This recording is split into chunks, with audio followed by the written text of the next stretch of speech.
હે એવરીવન, હું છું હેમાંગી અને સ્વાગત છે તમારા બધાનું મારા એક નવા મિની વ્લોગની અંદર. તો ગઈકાલના મિની વ્લોગમાં તમે જોયું કે મારા સાસુ અને મારા નણંદ આવેલા છે. તો આપણે ગુજરાતી હોય અને કોઈ આપણા ઘરે આવે એટલે આપણે તમને લોકોને ખબર જ હશે કે ગરમા ગરમ વણેલા ગાંઠિયાનો નાસ્તો જ હોય.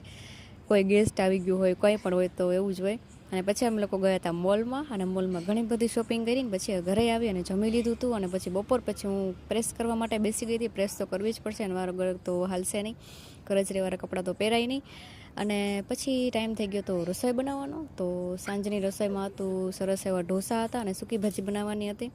તો બટેટા બાફવા માટે મૂકી દીધા હતા અને હું બેટરની તૈયારી કરતી હતી. તો તમે જોઈ શકો છો મારો ઢોસો કેવો સરસ બનીને રેડી થઈ ગયો છે.